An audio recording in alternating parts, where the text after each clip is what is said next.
Malam itu, hujan turun tanpa jeda di lereng Gunung Sawal. Air dari hutan pinus mengalir deras ke parit kecil yang berliku di antara ladang singkong. Angin membawa aroma tanah basah dan daun kopi muda. Dari kejauhan, suara petir bergema seperti gong besar yang dipukul pelan oleh langit. Rumah-rumah panggung di desa Ciwaringin bergoyang pelan diterpa angin.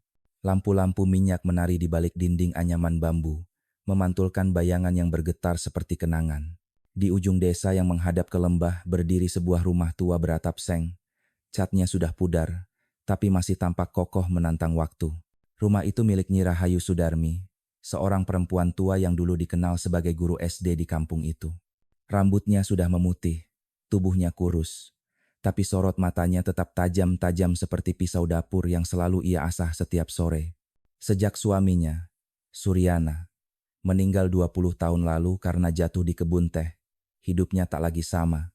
Ia tinggal bersama anak sematawayangnya, Randi Sudarma, kenek truk sayur yang setiap malam berangkat ke pasar besar di Tasikmalaya.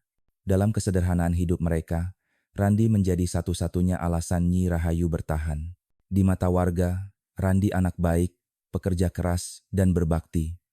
Tapi di dalam rumah kecil itu, ada udara yang tak pernah tenang. Sejak Randi menikah dengan Nia Kartika, gadis muda asal Tasik yang lembut dan pendiam, suasana di rumah itu perlahan berubah. Dua perempuan dengan hati keras jarang bisa berjalan berdampingan tanpa benturan. Bagi Nyi Rahayu, Nia terlalu lembut, terlalu penurut, seolah tidak cukup kuat menjaga rumah dan anaknya. Bagi Nia, setiap gerakannya selalu salah di mata sang mertua. Bahkan cara ia menaruh sendok pun bisa menjadi alasan untuk teguran halus yang menyakitkan. Malam itu, di tengah suara hujan yang menekan genteng, ketegangan kembali muncul di dapur kecil mereka. Hanya suara panci dan bara arang yang berdesis memecah sunyi. Dari ruang depan, Nyi Rahayu berkata datar, "Nia, jangan buang air cucian ke belakang rumah. Parit di situ sudah penuh. Kau mau banjir lagi seperti kemarin?" Nia menunduk, suaranya pelan. "Baik, Bu," tapi wajahnya tampak letih, seperti menyimpan kata-kata yang sudah lama ingin keluar, namun tertahan. Ia sudah berbulan-bulan menelan kesalahpahaman demi kesalahpahaman hanya agar rumah itu tetap damai. Di beranda, Randi sedang mengenakan jaket lusuhnya, bersiap untuk berangkat. Truk Kang Darto sudah menunggu di tikungan jalan tanah. Ia menyalakan senter kecil, menatap ke dalam rumah. Ibunya sibuk melipat kain batik, istrinya membersihkan dapur. Keduanya seolah hidup di dunia yang berbeda, hanya diikat oleh kehadirannya. "Hujan deras sekali malam ini," katanya pelan. Nyi Rahayu menoleh sekilas. "Jangan berhenti di jalan licin, nak. Gunung Sawal suka berubah angin malam-malam." Nia mendekat sambil menyodorkan bungkusan kecil berisi nasi liwet.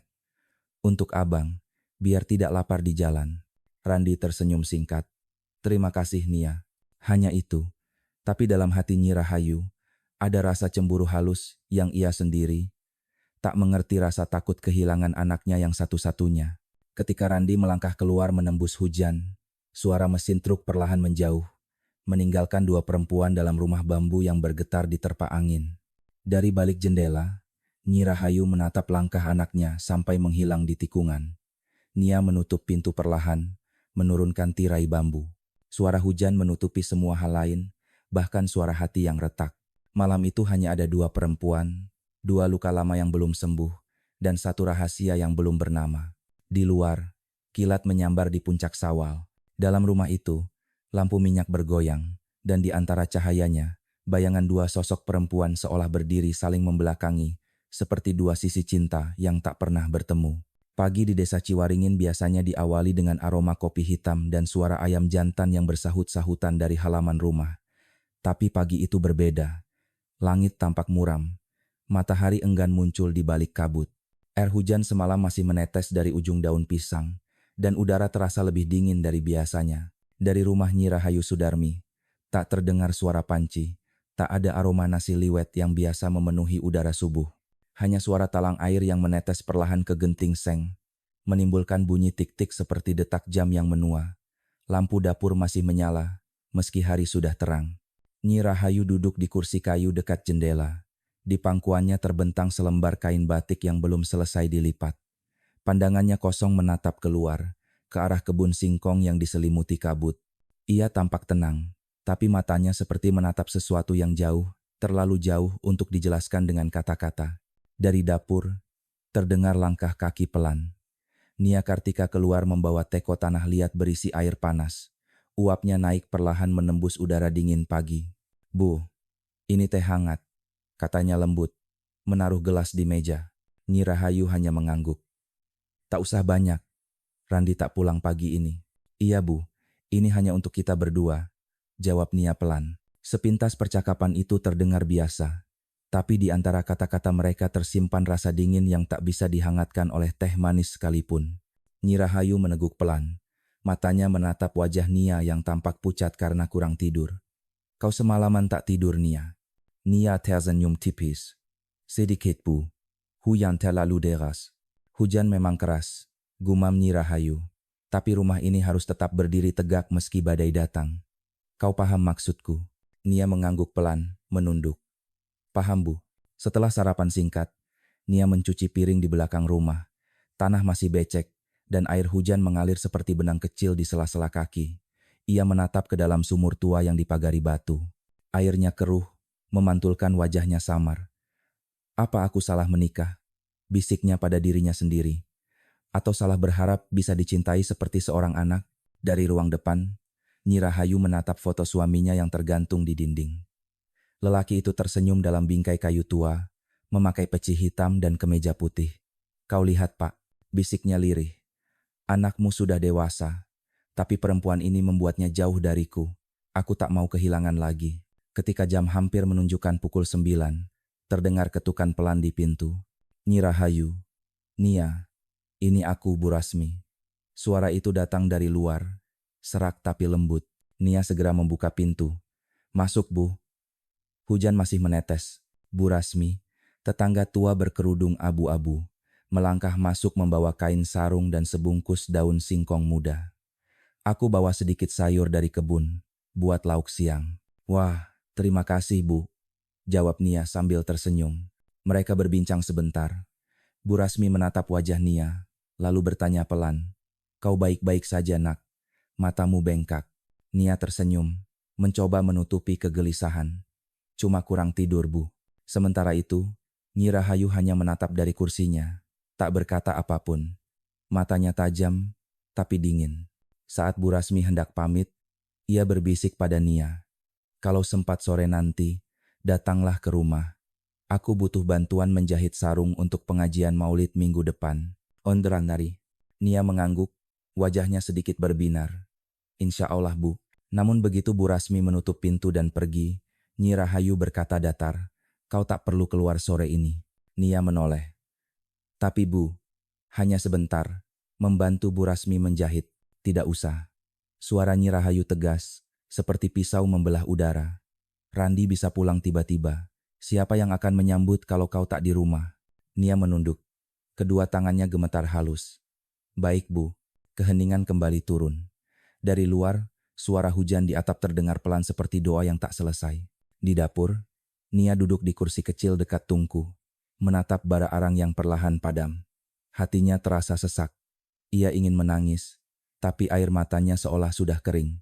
Sementara itu, dari ruang depan, Nyi Rahayu melanjutkan lipatan kain batiknya dengan gerakan pelan tapi penuh tekanan.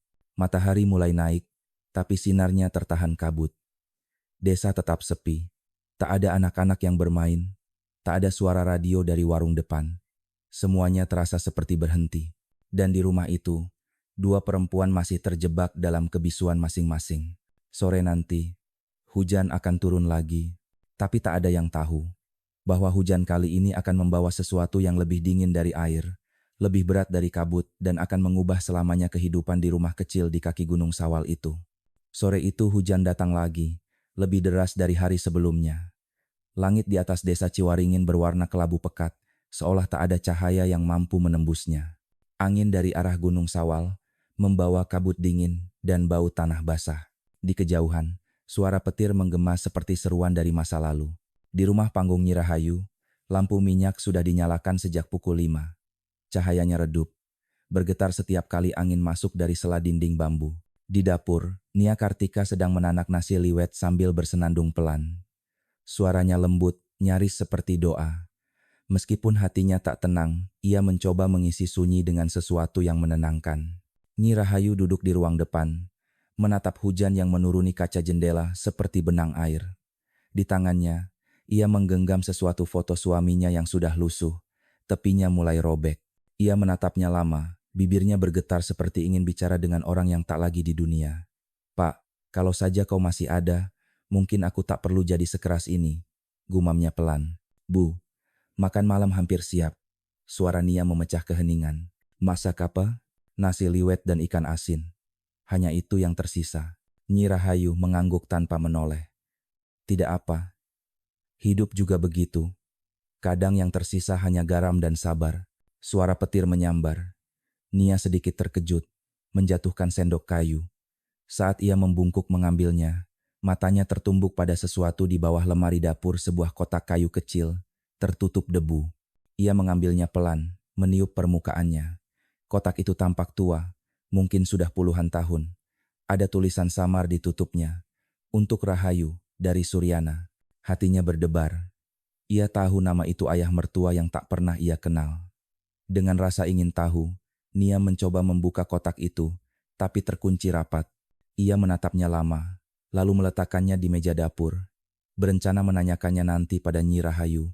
Namun, saat ia keluar dari dapur, Nyi Rahayu sudah berdiri di pintu, wajahnya pucat, matanya tajam. "Dari mana kau dapat kotak itu?" Nia terkejut. Aku menemukannya di bawah lemari, Bu. Aku tak tahu itu milik siapa. Jangan pernah sentuh lagi." Suara Nyi Rahayu bergetar, tapi nadanya tegas, nyaris seperti ancaman. "Kotak itu bukan urusanmu." "Tapi Bu," kukup. Suara itu membuat Nia membeku. Dalam cahaya lampu minyak yang redup, wajah Nyi Rahayu tampak asing. Ada sesuatu di balik ketakutannya, bukan kemarahan biasa, melainkan kepanikan. Nia perlahan menunduk, mengangguk tanpa berkata apapun. Hujan semakin deras. Petir berulang kali menyambar, membuat rumah bergetar. Malam kian larut, tapi Randi belum pulang. Dari luar, hanya suara gemericik air dan tiupan angin yang menembus sela dinding. Sekitar pukul 9 malam, Nia beranjak ke kamar. Ia menatap kasur tipis dan radio tua di sudut ruangan, radio kesayangan ibu mertua yang selalu memutar siaran agama tiap malam. Tapi malam itu, radio itu diam. Entah sengaja dimatikan atau rusak. Ia berbaring, mencoba memejamkan mata. Tapi pikirannya terus berputar. Wajah ibu mertua yang tegang, kotak kayu misterius, dan foto lama yang tergantung di dinding. Hatinya berbisik bahwa di rumah itu ada sesuatu yang tidak beres. Sekitar tengah malam, suara langkah pelan terdengar dari ruang depan. Nia membuka mata. Cahaya dari celah pintu menunjukkan bayangan seseorang berjalan melewati ruang tamu menuju dapur. Ia menahan napas, menunggu. Suara itu berhenti. Lalu terdengar suara benda jatuh terang. Nia segera bangkit membuka pintu. "Bu," panggilnya pelan. Tak ada jawaban. Ia melangkah ke dapur. Hanya diterangi oleh cahaya dari lampu minyak kecil di meja. Kotak kayu yang tadi ia temukan kini sudah tidak ada. Pintu belakang rumah terbuka sedikit, dan angin membawa masuk percikan air hujan. "Nyi Rahayu?" panggilnya lagi. Lebih keras kali ini. Tetap tak ada jawaban. Yang terdengar hanya suara hujan menampar atap seng dan petir yang menggema dari arah gunung. Nia menatap keluar pintu. Gelap. Kabut mulai turun menutupi kebun. Ia melangkah perlahan ke beranda belakang, menatap sekitar. Dalam kabut itu, ia seperti melihat bayangan seseorang berdiri di dekat sumur tua. Bayangan itu tampak mengenakan kebaya hitam, dan entah mengapa, Nia merasa tubuhnya membeku. "Bu?" Suaranya hampir tak terdengar. Bayangan itu bergerak sedikit, lalu hilang di balik kabut. Saat Nia berbalik hendak masuk, sesuatu di dalam rumah bergetar keras. Radio tua di sudut kamar tiba-tiba menyala sendiri. Dari speaker yang berdebu, terdengar suara lelaki parau membaca ayat pendek, diiringi desis gangguan gelombang. Suaranya seram, seperti datang dari masa lalu. Nia terhenti di ambang pintu. Lampu minyak bergetar, hampir padam, dan pada detik berikutnya semuanya gelap. Itulah malam terakhir warga desa melihat Nia Kartika hidup. Pagi itu, hujan sudah reda, tapi langit desa Ciwaringin tetap muram. Kabut turun rendah, menutupi ladang-ladang sayur dan jalan kecil yang becek oleh lumpur. Udara dingin menempel di kulit seperti bayangan yang enggan pergi. Burung-burung pun tak berkicau pagi, itu seolah mereka tahu ada sesuatu yang salah di rumah tua di ujung jalan itu. Rumah Nyi Rahayu Sudarmi tampak sepi. Tirai bambu masih tertutup, pintu depan terkunci, dan lampu di ruang tamu masih menyala, meski matahari sudah naik. Dari luar, rumah itu terlihat seperti tertidur, tapi bagi yang memperhatikan, ada sesuatu yang aneh. Tak ada suara orang, tak ada aroma masakan, hanya keheningan yang tebal, seperti kabut. Bu Rasmi, tetangga yang rumahnya bersebelahan, keluar sambil membawa baskom berisi cucian. Ia menatap ke arah rumah Nyi Rahayu, alisnya mengernyit. Biasanya jam segini Nia sudah nyapu halaman, gumamnya. Kok sepi sekali ya? Ia berjalan mendekat, memanggil dari luar pagar bambu. Nyi Rahayu. Nia. Tak ada jawaban. Hanya suara tetesan air dari atap seng. Bu Rasmi menatap sekitar, ragu sejenak. Lalu ia mengetuk pintu perlahan. Nyi, ini aku Bu Rasmi. Sunyi. Ia mencondongkan telinga, berharap mendengar sesuatu dari dalam. Tapi yang terdengar hanya suara radio tua dari kamar belakang memutar lagu lawas Bengawan Solo dengan suara serak bercampur desi statis. Aneh, gumam Bu Rasmi. Ia mencoba mendorong pintu. Tak terkunci. Begitu pintu terbuka, aroma lembab bercampur bau minyak tanah menyergap hidungnya. Lampu masih menyala redup. Di meja, masih ada 2 gelas teh setengah habis, dan kain batik terlipat setengah. Udara di dalam rumah terasa berat, seperti menyimpan sesuatu yang tak seharusnya ada. Assalamualaikum. Tak ada sahutan. Bu Rasmi melangkah pelan ke dapur. Lantai masih basah, ada bekas lumpur di dekat pintu belakang jejak kaki kecil. Tidak terlalu jelas, seperti bekas seseorang yang berjalan dengan tergesa. Ia menatapnya lama, lalu menelan ludah. Astagfirullah, di dekat tungku, sendok kayu terjatuh, dan di atas meja, ada tetesan merah kecoklatan yang sudah mengering. Ia tak tahu itu darah atau bukan, tapi hatinya mulai berdebar. Bu Rasmi mundur perlahan, lalu berlari keluar rumah. Ia memanggil beberapa tetangga. Tak lama kemudian, beberapa orang datang, termasuk Kang Darto, sopir truk yang baru saja kembali dari Tasikmalaya. Ada apa, Bu? Tanyanya. Rumah Nyi Rahayu. Sepi, tapi lampu masih nyala. Aku rasa ada yang tak beres. Mereka masuk bersama-sama. Suasana semakin mencekam. Kang Darto menatap ke sekitar. Matanya berhenti di pintu belakang yang terbuka. Bekas kaki ini baru, katanya pelan. Ia lalu menatap meja. Dan ini, sepertinya darah. Salah satu tetangga berlari ke arah jalan.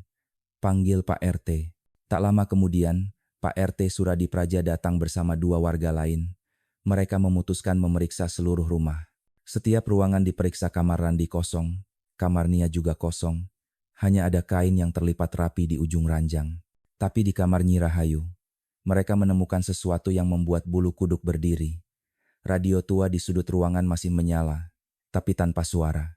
Ketika Pak RT mencoba mematikannya, radio itu berdesis, dan tiba-tiba terdengar suara perempuan berbisik samar, "Jangan buka kotaknya."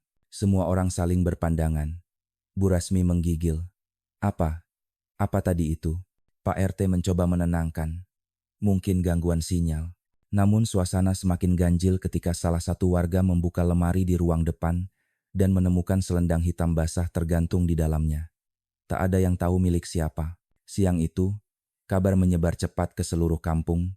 Nia menghilang, Randi belum pulang, dan Nyi Rahayu pun tak terlihat. Menjelang sore, Kang Darto kembali ke terminal Ciamis untuk mengantar barang yang tertunda. Ia mencoba melupakan kejadian di rumah itu, tapi bayangan wajah Nia yang lembut tak hilang dari pikirannya. Ia masih ingat malam sebelumnya, Randi sempat menitipkan pada dirinya kotak styrofoam putih kecil, katanya berisi ikan asin, untuk dikirim ke Bandung. Kang Darto menatap kotak itu di belakang truknya yang masih tertutup rapi. Ia mengernyit, merasa ada bau aneh. Ah, mungkin ikan busuk, pikirnya, lalu mencoba membuka sedikit penutupnya. Tapi sebelum ia sempat melihat lebih jauh, seekor lalat keluar, dan aroma busuk yang menusuk langsung membuatnya mundur.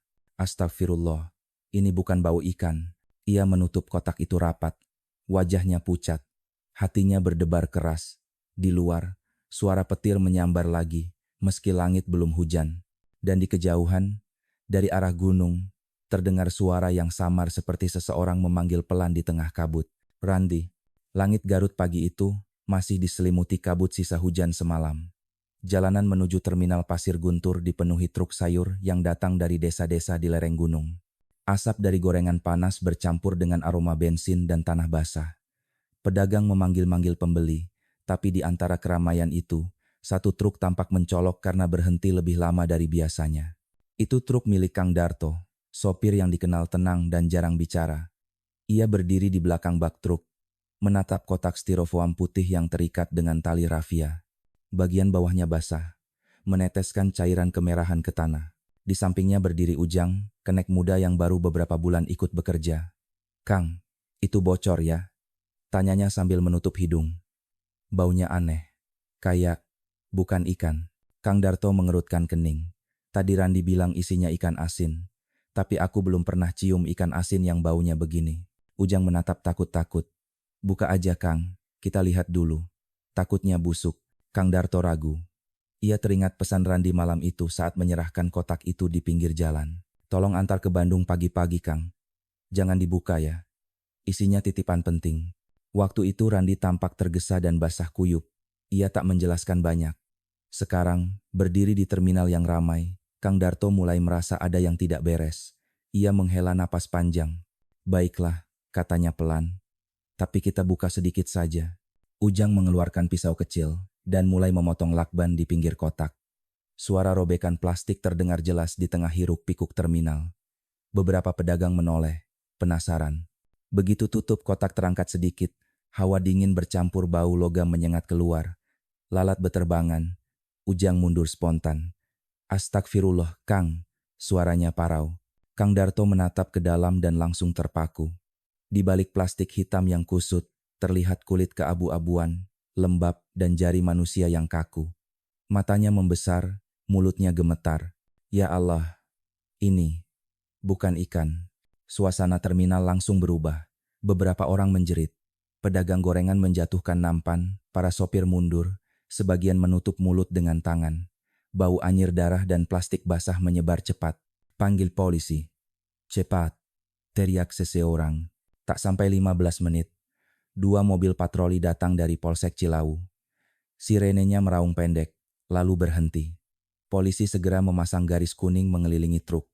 Kerumunan warga dihalau mundur. Seorang pria berjaket hitam turun dari mobil. Kompol Arif Nugraha, penyidik senior yang terkenal tenang dan tajam matanya. Ia berjalan mendekati truk, mengenakan sarung tangan karet. "Siapa yang pertama kali membuka kotak ini?" Kang Darto menelan ludah. "Saya Pak, saya sopirnya. Kotak ini titipan dari Randi, warga Ciwaringin." Kompol Arif mengangguk, lalu memberi isyarat pada anak buahnya. "Catat jam temuan, foto dari semua sisi." Seorang polisi muda mulai mengambil gambar, sementara yang lain membuka plastik hitam di dalam kotak dengan hati-hati.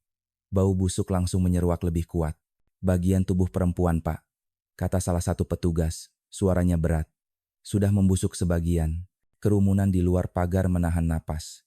Beberapa perempuan menutup wajah dengan selendang. Beberapa lelaki beristighfar pelan. Kompol Arif menatap Kang Darto lagi. "Kau bilang ini titipan dari Randi?" "Iya Pak, semalam dia kasih di jalan arah Ciwaringin. Katanya dikirim ke keluarganya di Bandung." "Randi siapa?" "Randi Suryana Pak, kenek truk sayur, anak Nyi Rahayu." Nama itu membuat Arif menoleh cepat pada asistennya. "Ciwaringin? Itu yang kasus hilang orang kemarin, kan?" Bribtu Dani mengangguk. "Iya Pak, istri Randi, Nia Kartika, belum ditemukan sampai sekarang." Kompol Arif terdiam sesaat. Hujan rintik-rintik mulai turun lagi, menetes di atap terminal. Ia menatap kotak putih itu lama. Di wajahnya muncul ekspresi yang tak bisa dijelaskan antara ngeri dan keyakinan bahwa kisah ini baru saja dimulai. Ia menutup kotak itu perlahan dan berkata pelan, "Segel kotaknya, bawa ke RSUD untuk otopsi, dan siapkan tim. Kita ke Ciwaringin sore ini." Kang Darto pucat, lututnya hampir goyah. "Pak, saya tidak tahu apa-apa. Saya cuma nganter." Arif menatapnya tenang. "Kami tahu, tapi mulai sekarang, kau jangan kemana-mana dulu." Hujan semakin deras. Air mengalir di lantai terminal, membawa bercak merah dari bawah truk. Bau logam masih melekat di udara. Orang-orang mulai berbisik, menyebut-nyebut nama Nia, Randi, dan Nyi Rahayu. Sementara Kompol Arif berdiri di tengah hujan, menatap kabut yang turun dari arah gunung. Dalam hati kecilnya, ia tahu, ada sesuatu yang jauh lebih tua dan lebih gelap dari sekadar pembunuhan di desa itu. Sore itu hujan turun lagi di desa Ciwaringin, tapi kali ini lebih pelan seperti rintik air yang menahan rahasia di baliknya. Dua mobil polisi melaju pelan di jalan tanah merah yang licin, melewati sawah dan kebun singkong yang bergetar dihembus angin gunung. Dari jendela mobil, kabut menggantung rendah, menutupi atap rumah-rumah bambu. Di dalam mobil pertama, Kompol Arif Nugraha duduk diam. Tatapannya menembus jendela basah. Pikirannya penuh dengan potongan peristiwa pagi tadi di terminal, kotak putih, cairan merah, dan nama yang terus berputar di kepalanya Nyi Rahayu.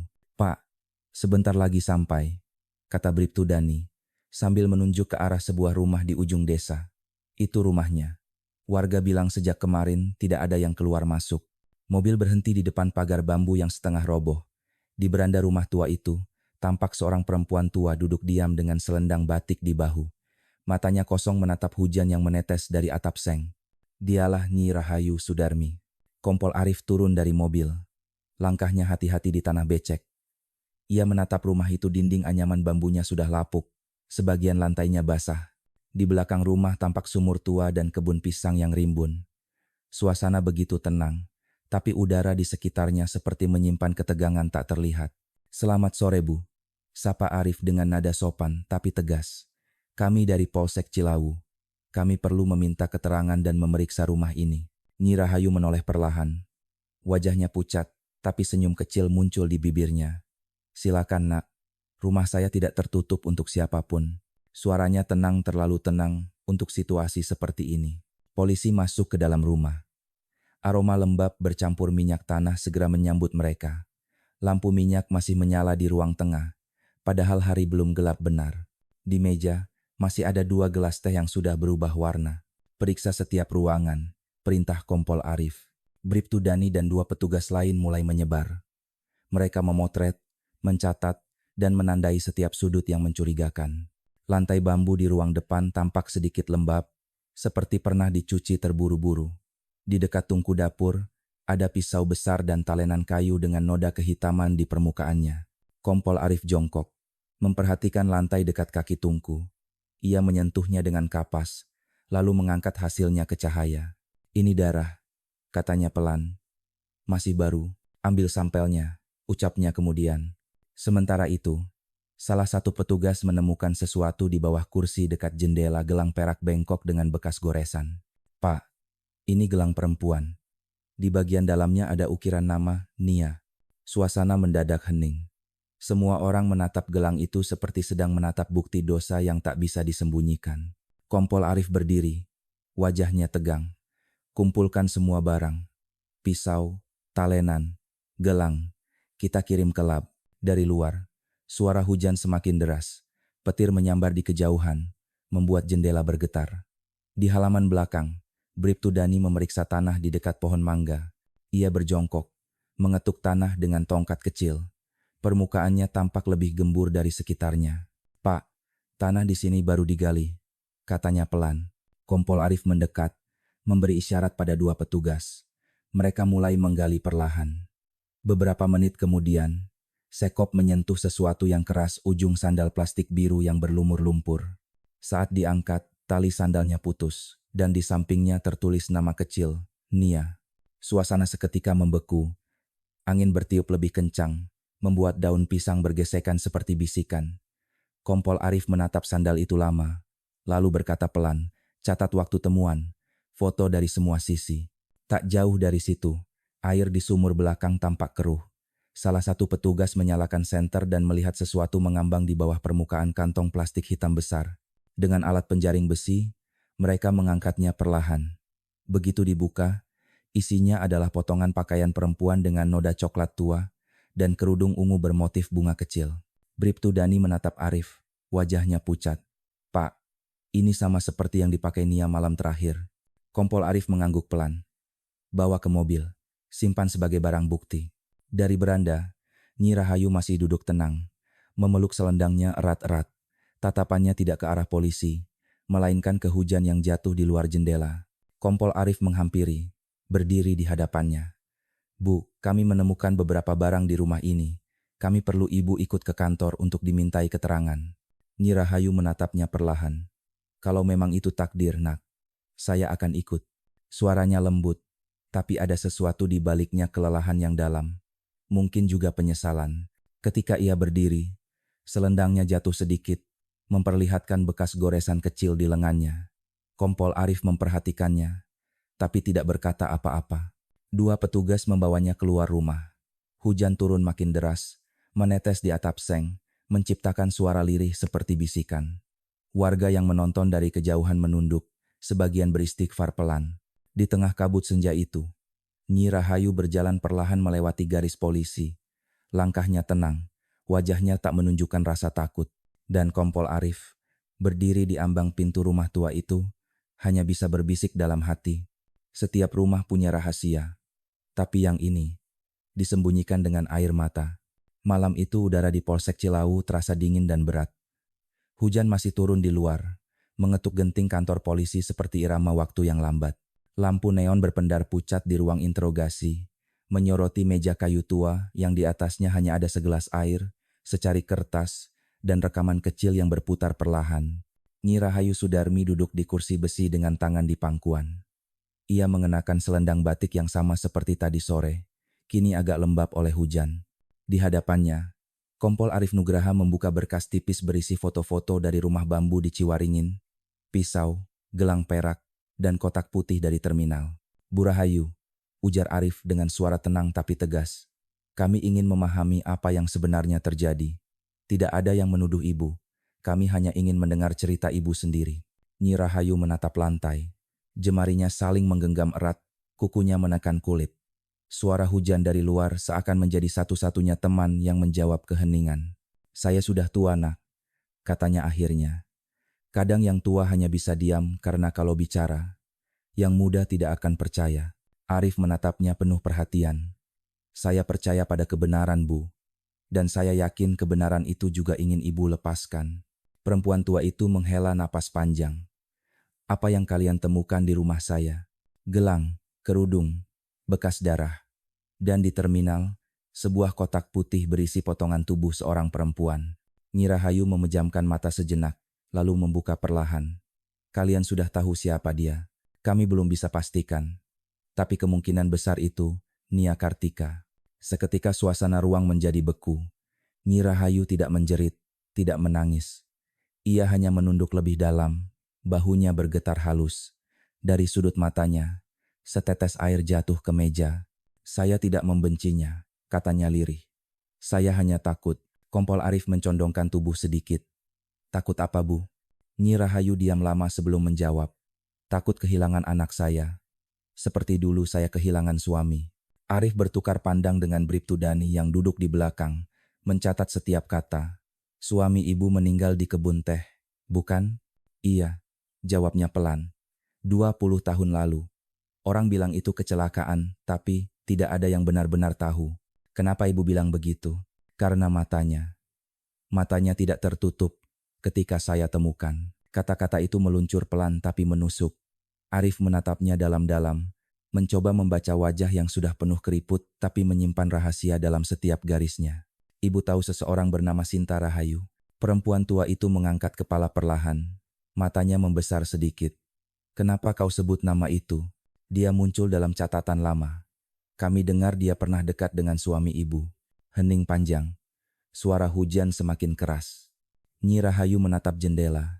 Menatap titik air yang menurun perlahan seperti ingatan yang kembali dari masa lalu. Sinta, sahabat saya, katanya pelan. Dulu kami mengajar bersama di sekolah dasar, tapi ia juga yang membuat rumah tangga saya hancur. Arif mengkata cepat. Apa maksud ibu? Suami saya terlalu sering ke kebun. Katanya membantu Sinta mengurus tanah warisan keluarga. Saya bodoh, percaya saja. Sampai suatu malam, saya melihat sendiri mereka di pinggir sumur.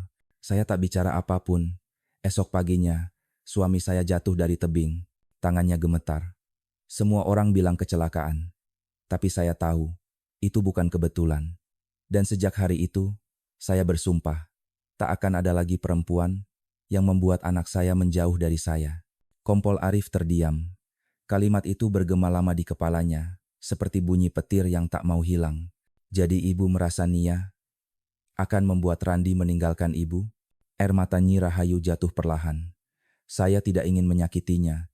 Saya hanya ingin dia tahu batasnya. Tapi malam itu, semuanya keluar dari kendali. Arif menatapnya, menunggu ia melanjutkan. Tapi Nyi Rahayu justru menatapnya lurus, dengan sorot mata yang tak lagi tua. Kau tahu, Nak Arif, ketika seorang ibu kehilangan segalanya, cinta bisa berubah jadi ketakutan. Dan ketakutan bisa berubah jadi dosa. Kompol Arif menutup berkas pelan. Bu, kami masih akan memeriksa beberapa bukti. Besok kami minta ibu bantu tunjukkan tempat di belakang rumah, di dekat sumur. Baik, jawabnya tenang. Kalau itu membuat Randi bebas dari beban ini. Saya siap. Arif berdiri, menatap perempuan tua itu dengan rasa iba bercampur kagum. Saya tak tahu apakah ibu pelaku, korban, atau keduanya. Tapi saya tahu satu hal, setiap luka pasti berakar dari cinta yang salah arah. Nyi Rahayu tersenyum kecil. Mungkin benar, Nak. Tapi ingatlah, cinta seorang ibu tak pernah bersih dari air mata. Suara adzan dari surau kecil menggema lembut. Namun bagi sebagian orang, hari itu terasa lebih berat dari biasanya, terutama bagi Randi Sudarma. Ia baru saja turun dari truk sayur setelah perjalanan panjang dari Tasikmalaya.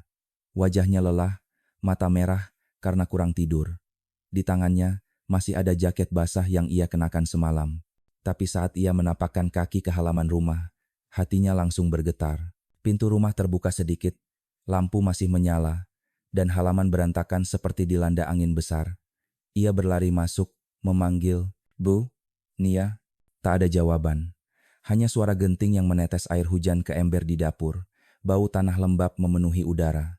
Di ruang tamu, kain batik yang biasanya dilipat rapi kini berserakan di lantai. Gelas teh masih di meja. Sudah dingin. "Nia, kamu di mana?" Suaranya mulai parau. Ia membuka setiap kamar, memeriksa di bawah ranjang, di dapur, di belakang rumah.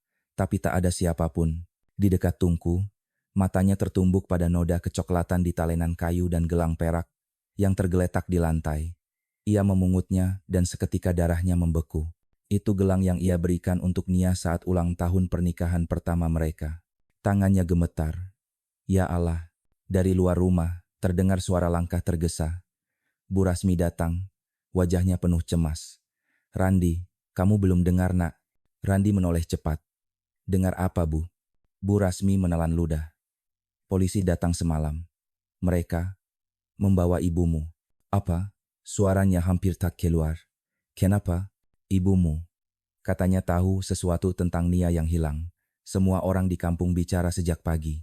Randi tak bisa berkata-kata. Dunia di sekelilingnya terasa berputar. Ia keluar rumah tanpa menutup pintu, menembus kabut pagi menuju jalan besar. Langkahnya cepat, seperti dikejar sesuatu. Beberapa jam kemudian, ia sampai di Polsek Cilau. Bajunya basah oleh embun dan keringat. Ia langsung mendatangi ruang depan, menatap polisi jaga dengan mata merah. "Saya mau ketemu ibu saya, Nyi Rahayu Sudarmi. Dia ditahan di sini." Petugas menatapnya hati-hati. "Tunggu sebentar, kami panggilkan penyidik." Tak lama, Kompol Arif keluar dari ruangan belakang. Wajahnya tampak tenang, tapi tatapannya serius. "Kau Randi?" "Iya, Pak. Saya mau tahu kenapa ibu saya dibawa. Dan Nia di mana?" Arif menarik napas panjang. "Kau duduk dulu, Randi. Ada hal yang perlu kau dengar." Mereka duduk berhadapan di ruang tamu kecil. Dindingnya lembab, suara hujan masih terdengar dari luar. Di meja, ada berkas dan foto-foto hasil olah TKP. Arif menatapnya dengan empati. "Kami menemukan beberapa barang di rumahmu, gelang milik Nia, kerudung, bekas darah, dan kotak putih berisi potongan tubuh seorang perempuan." Randi menatap kosong. Jangan bilang itu Nia. "Kami belum bisa pastikan," jawab Arif lembut. "Tapi semua petunjuk mengarah ke sana." Randi menutup wajah dengan kedua tangan. Nafasnya berat, matanya panas. "Tidak mungkin. Ibu saya tidak akan melakukan itu. Dia tidak mungkin." Arif menatapnya dengan tenang. "Mungkin bukan seutuhnya seperti yang kau pikir. Kadang kebenaran punya dua sisi, Randi. Kami butuh bantuanmu untuk mencari tahu sisi yang lain. Randi mengangkat kepala, wajahnya basah oleh air mata. Apa maksud Bapak? Kami percaya ada orang lain yang terlibat. Seseorang dari masa lalu ibumu.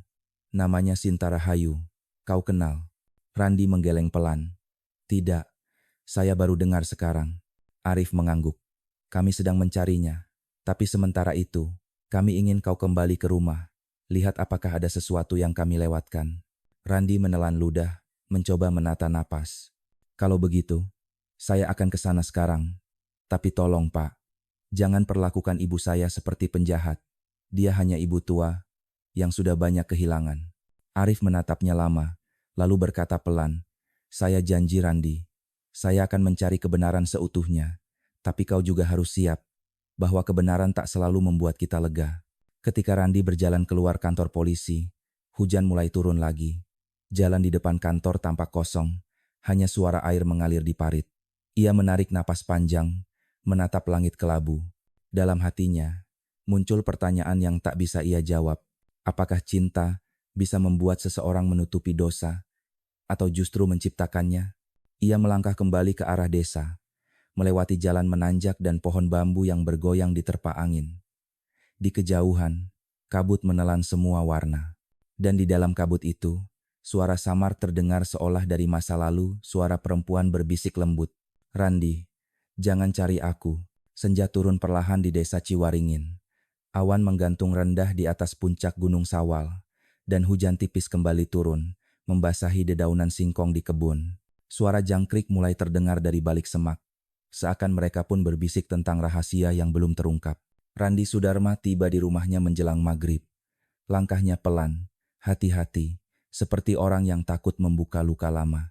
Rumah itu masih dipasangi garis polisi, tapi ia diizinkan masuk atas permintaan Kompol Arif untuk mencari petunjuk tambahan. Begitu melangkah ke dalam, aroma lembab langsung menyergap. Bau tanah basah bercampur dengan bau minyak tanah yang masih tersisa dari lampu minyak di ruang depan. Di meja, segala benda yang dulu akrab kini terasa asing gelas, kain batik, foto keluarga yang setengah terjatuh dari dinding. Randi berjalan perlahan menuju kamar ibunya. Lampu sudah padam, tapi cahaya senja menembus celah jendela bambu, memantulkan debu di udara. Ia duduk di tepi ranjang, menyentuh bantal ibunya yang masih dingin. Bu, bisiknya lirih. Kenapa semua harus jadi begini?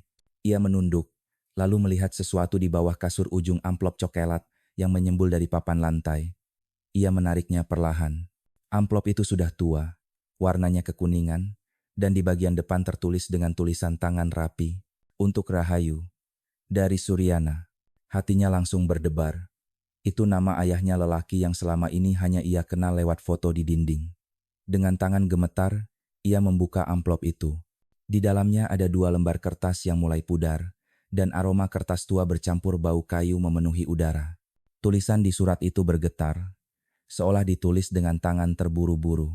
Rahayu, kalau kau membaca surat ini, mungkin aku sudah tidak ada. Aku tahu apa yang Sinta lakukan, dan aku tahu tanah di hutan pinus itu bukan milikku seorang. Tapi aku takut Karta akan membuat semuanya hancur. Simpan surat ini, jangan percayai siapapun. Kalau sesuatu terjadi padaku, lindungi Randi. Hanya dia yang suci dari semua dosa ini. Randi membaca ulang kalimat itu beberapa kali. Setiap kata terasa seperti luka yang terbuka. Ia baru sadar, ayahnya meninggalkan dunia dengan ketakutan, bukan ketenangan. Dan nama-nama dalam surat itu, Sinta dan Karta, tiba-tiba jadi kunci untuk semua misteri yang menjerat keluarganya. Ia menatap sekeliling kamar, lalu memutuskan mencari lebih jauh.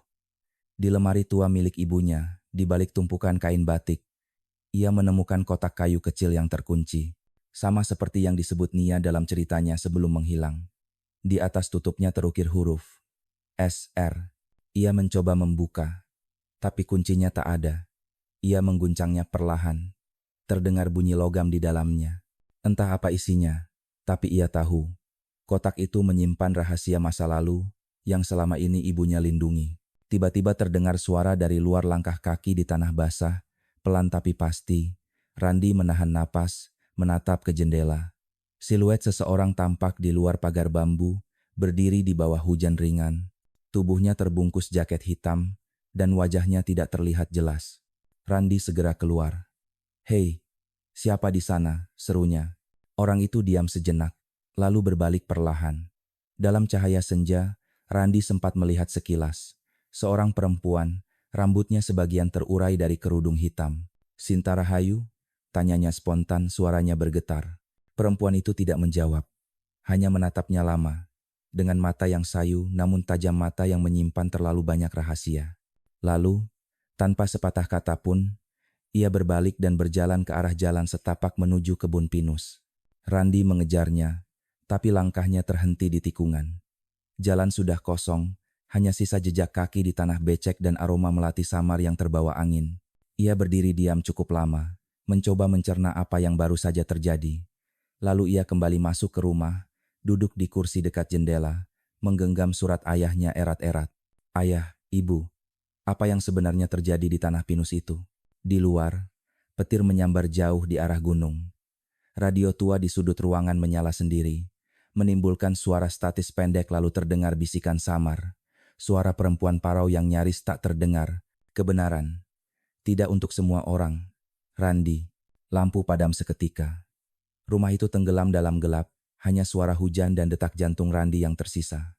Dan di bawah lantai rumah bambu, di tempat surat itu ditemukan, air hujan merembes perlahan seolah tanah pun sedang berusaha menyimpan rahasianya sendiri. Pagi berikutnya, kabut turun lebih tebal dari biasanya. Gunung Sawal tampak seperti raksasa yang sedang tertidur di balik awan putih.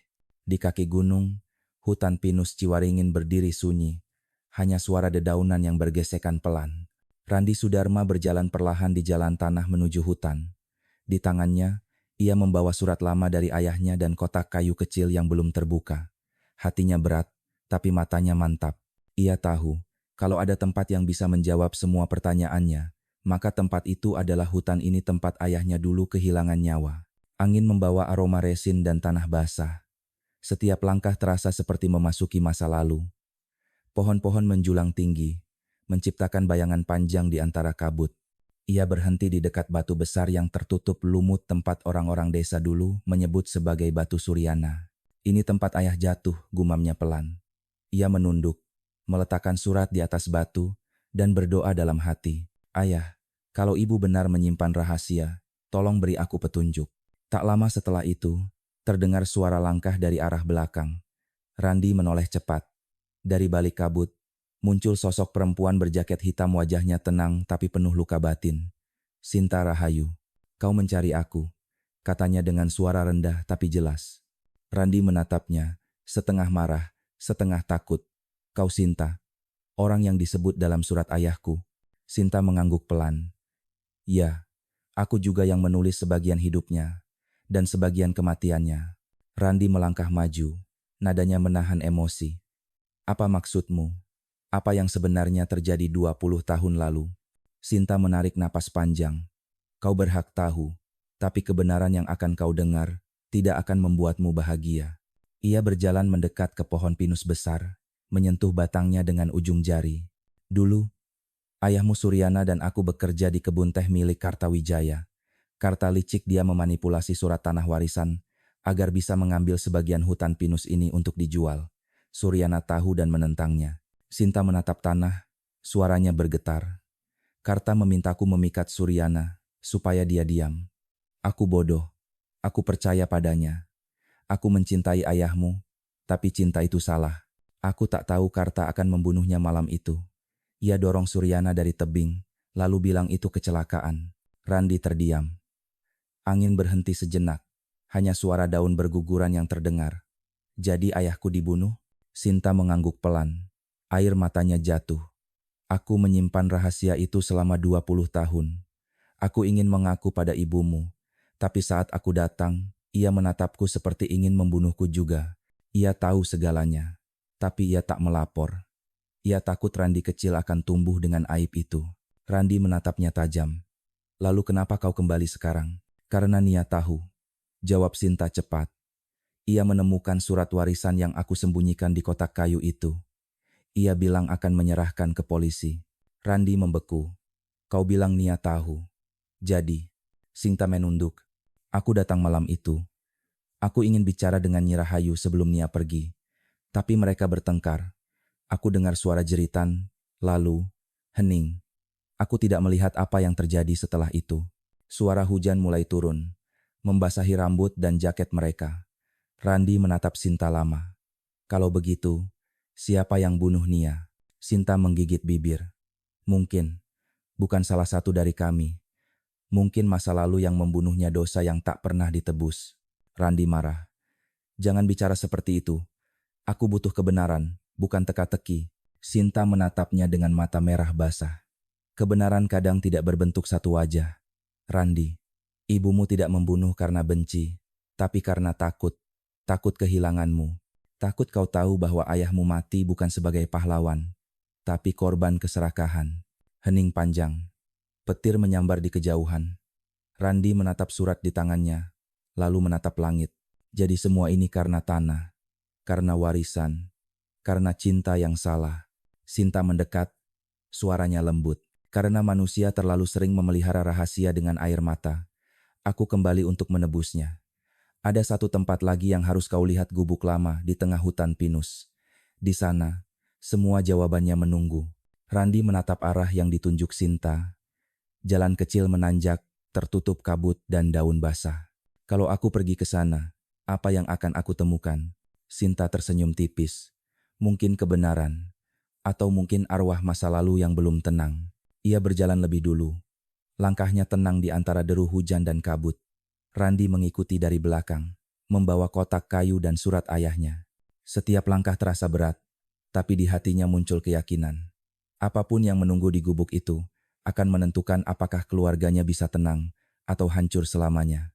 Kabut menelan mereka berdua, dan dari jauh, hutan pinus itu bergema pelan seperti bisikan dari bumi. Kebenaran selalu menuntut harga. Hujan belum reda sejak siang. Kabut menggantung rendah di antara batang-batang pinus yang tinggi dan hitam seperti bayangan raksasa. Suara tetes air dari daun menimpa tanah lembab, menimbulkan aroma resin dan tanah basah yang menyengat. Randi dan Sinta Rahayu berjalan menembus kabut. Jalan setapak di depan mereka licin, tertutup lumut dan daun pinus. Di kejauhan samar-samar terlihat gubuk tua berdiri miring, seolah hampir roboh. Atapnya sengkaratan. Dindingnya anyaman bambu yang sudah bolong di sana-sini. Di sinikah? Tanya Randi lirih. Sinta mengangguk. Ya, ini tempat Karta sering menyimpan dokumen dan uang hasil penjualan tanah dulu. Setelah dia pergi dari desa, tempat ini ditinggalkan. Tapi Sukma, ibumu, pernah ke sini diam-diam. Randi menatapnya tajam. Untuk apa? Untuk menghapus jejak dosa suaminya dan dosaku. Mereka melangkah masuk ke dalam gubuk. Lantai tanahnya lembab. Di pojok ruangan, ada tungku batu yang sudah mati, dan meja kayu penuh debu. Di dinding, tergantung potret lama. Seorang lelaki berwajah keras memakai topi kebun Kartawijaya. Sinta berjalan ke meja, mengusap debu dengan tangan. Aku ingat malam itu, katanya perlahan. Hujan deras seperti ini. Karta datang menemuiku di sini. Marah karena Suryana menolak menyerahkan surat tanah. Aku mencoba menghentikannya, tapi ia malah menuduhku berkhianat. Ia berhenti, menatap tanah di bawah meja. Disinilah mereka berkelahi sebelum Suryana jatuh dari tebing. Randi berjongkok, memperhatikan tanah di bawah meja. Ada papan kayu lapuk yang sedikit terangkat. Ia menyingkirkannya, dan di bawahnya terlihat kaleng besi tua. Ia membukanya pelan. Di dalamnya ada tumpukan surat dan foto-foto lama. Salah satu foto memperlihatkan 3 orang. Ayahnya Suryana, ibunya Sukmawati, dan Sinta berdiri bersama di kebun teh, tersenyum samar. Tapi di belakang mereka, berdiri Karta, separuh wajahnya tertutup bayangan. Randi menatap foto itu lama. Ayahku, ibu, dan kau. Sinta mengangguk pelan. Dulu kami seperti keluarga, tapi uang dan tanah membuat semuanya rusak. Randi mengambil surat paling atas. Tulisan tangan Karta, tajam dan tergesa. Kalau ada yang tahu tentang kematian Suryana, singkirkan dia. Jangan sampai warisan tanah pinus jatuh ke tangan mereka. Sukma terlalu tahu banyak, dan perempuan yang bersamaku, dia lemah. Randi membaca ulang kalimat itu. Jadi, Karta masih hidup waktu itu? Sinta menatap jauh. Ya, setelah Suryana mati, Dia melarikan diri ke Garut kota, tapi karma selalu datang. Dia meninggal di rumah sewa, sendirian. Randi menutup kaleng itu. Lalu kenapa Rahma, Nia, istriku, harus jadi korban? Sinta menggigit bibirnya, matanya basah. Karena dia membuka kotak yang tidak seharusnya dibuka. Sukma menyimpan semua ini untuk melindungimu. Tapi saat Nia tahu, dia datang padaku. Ia bilang mau membuka semuanya. Malam itu, Sukma datang ke rumahku, meminta aku pergi dari desa. Aku menolak. Beberapa jam kemudian, Rahma menghilang, hening panjang. Suara hujan menetes dari atap, menimbulkan gema pelan di dalam gubuk. Randi menatap Sinta. Suaranya rendah tapi gemetar. Kau tahu siapa yang melakukannya? Sinta tidak menjawab. Ia hanya menatap lantai, lalu berkata pelan, kadang cinta membuat orang tidak sadar sedang melakukan dosa. Ibumu tidak bermaksud membunuh, Randi, hanya mempertahankan satu-satunya hal yang ia punya kamu. Air mata Randi jatuh. Ia memukul meja kayu keras-keras. Kenapa semua orang menyembunyikan kebenaran dariku? Sinta mendekat, menaruh tangannya di bahunya. Karena kau adalah satu-satunya yang belum ternoda oleh masa lalu kami. Kami ingin kau hidup tanpa beban. Tapi dunia tidak sebaik itu. Petir menyambar di luar, menerangi ruangan sekejap. Dalam cahaya kilat, sesuatu di sudut gubuk memantulkan sinar kotak logam kecil yang separuh tertimbun tanah. Randi berlutut, menariknya keluar. Isinya liontin emas berbentuk hati, berkarat tapi masih utuh. Di dalamnya terukir huruf S dan R. Randi teringat pada liontin serupa yang ditemukan Kompol Arif beberapa hari lalu. Ini, sama seperti yang ditemukan di Polsek, katanya pelan. Sinta mengangguk. Liontin itu milik Sukma. Dulu Suryana membuat dua. Satu untuk istrinya, satu untukku. Ia bilang, supaya kalian tahu, cintaku terbelah dua tapi tak akan mematikan siapapun. Tapi ternyata, cinta itu justru mematikan kami semua. Hening panjang. Randi menggenggam liontin itu, lalu menatap Sinta. Kau tahu Sinta, aku tidak tahu apakah harus memaafkan kalian, atau membenci kalian selamanya. Sinta menatapnya dengan mata merah. Kalau kau membenci, bencilah masa lalu. Bukan orang-orangnya. Kami sudah dihukum oleh waktu. Petir kembali menyambar. Gubuk bergetar. Sebagian atapnya roboh.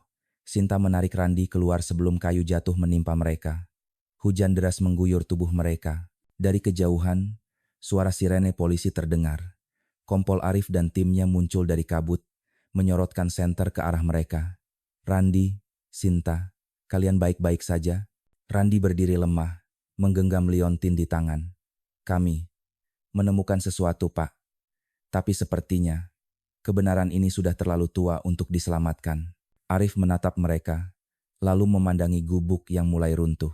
Ia tahu, malam itu bukan hanya menutup kasus, tapi juga menutup sejarah panjang dosa yang diwariskan dari cinta, tanah, dan kebohongan. Hujan semakin deras. Sinta menatap langit dengan air mata bercampur air hujan. Mungkin Tuhan menulis semua ini bukan untuk dihukum, tapi untuk diingat.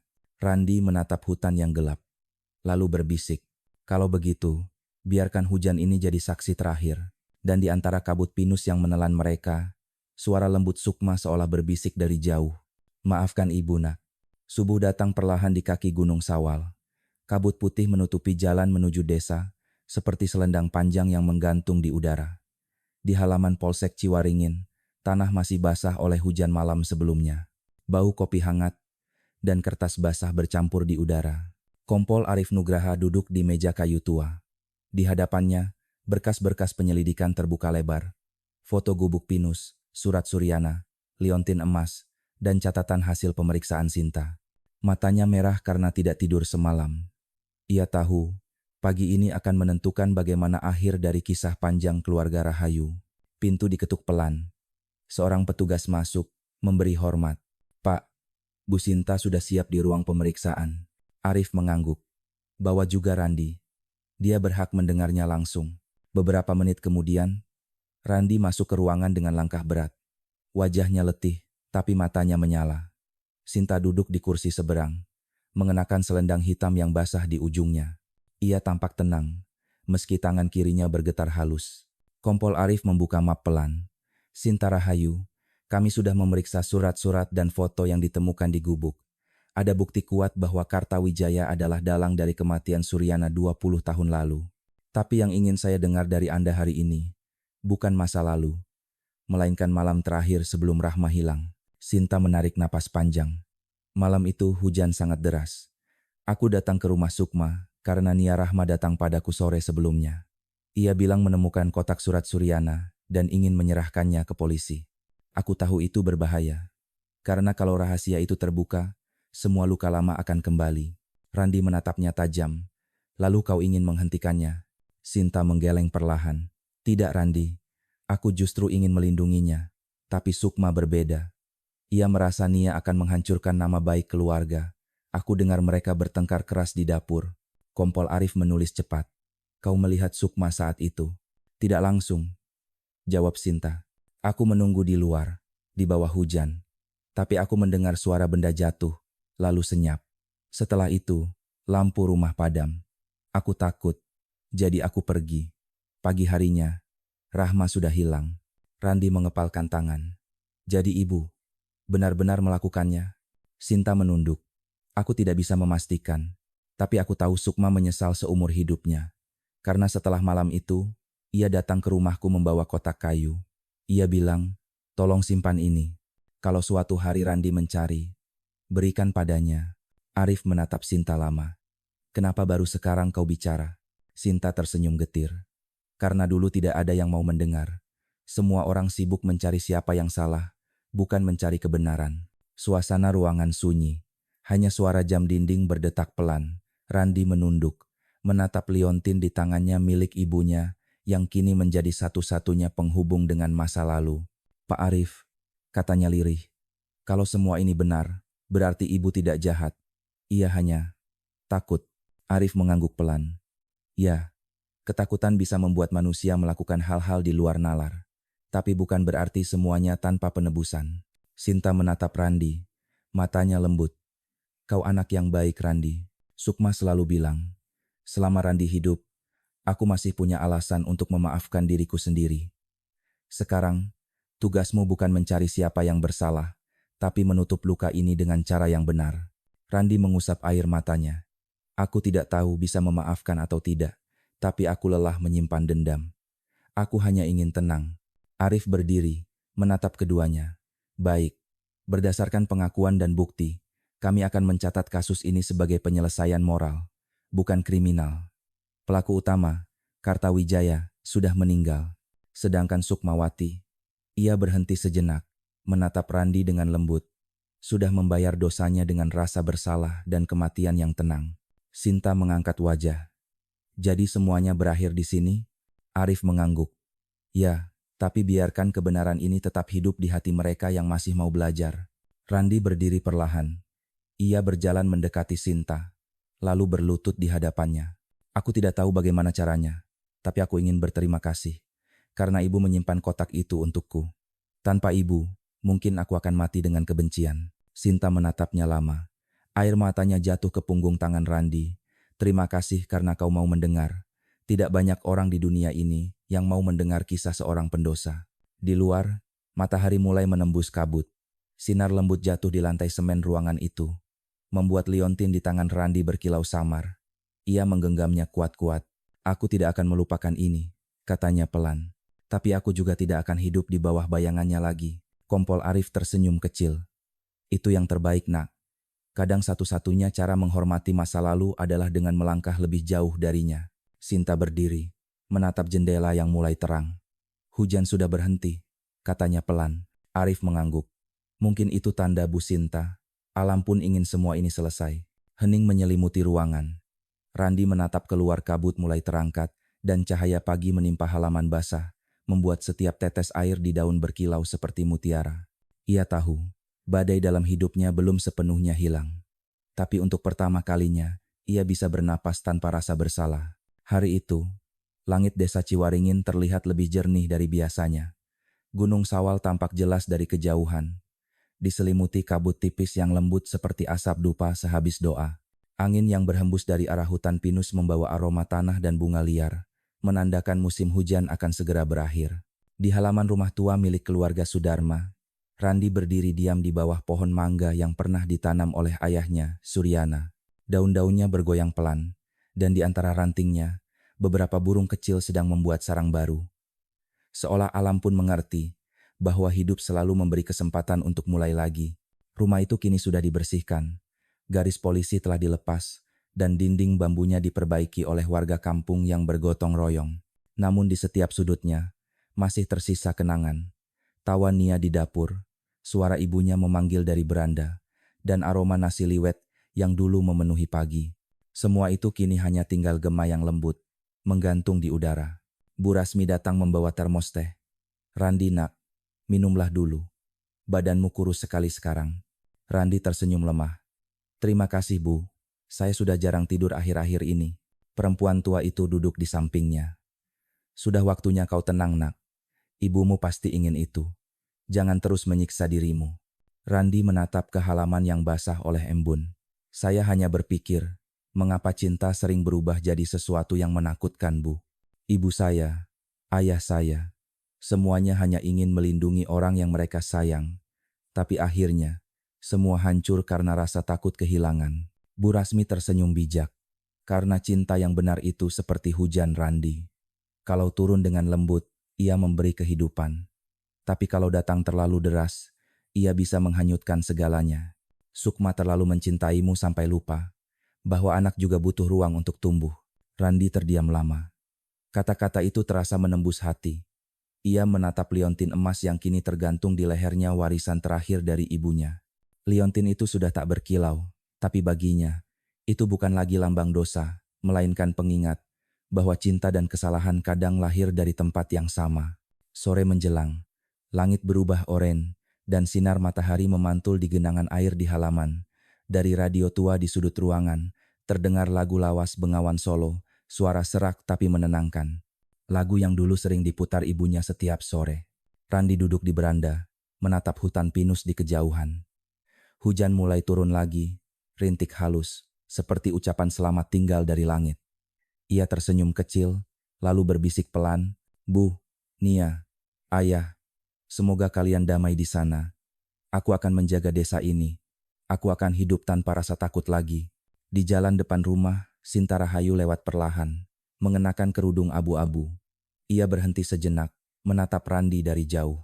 Tatapan mereka bertemu tidak ada kebencian, hanya pengertian yang lahir dari luka yang sama. Sinta mengangguk kecil, lalu berjalan pergi menembus hujan tipis, menghilang di tikungan jalan tanah. Bu Rasmi berdiri di beranda, memandangi punggung perempuan itu. Dia sudah menebus dosanya dengan penyesalan yang panjang, katanya lirih. Randi menjawab pelan. Semua orang di cerita ini sudah menebus sesuatu, Bu.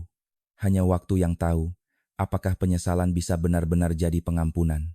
Hujan semakin deras, tapi tidak lagi menakutkan. Randi berdiri, membuka kedua tangannya, membiarkan air hujan membasahi wajahnya. Ia menatap ke langit, ke arah gunung yang diselimuti kabut. Dan untuk pertama kalinya dalam hidupnya, ia merasa ringan. Terima kasih, Tuhan, bisiknya. Karena setelah badai yang panjang, Engkau masih memberiku pagi yang baru.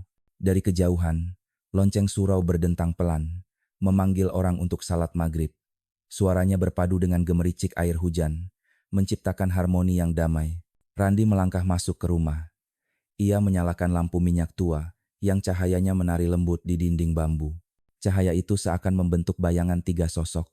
Seorang pria, seorang perempuan, dan seorang anak berdiri berdampingan dalam kedamaian. Dan malam itu, di tengah suara hujan yang menenangkan, untuk pertama kalinya setelah bertahun-tahun, rumah bambu di ujung desa Ciwaringin kembali terasa hangat.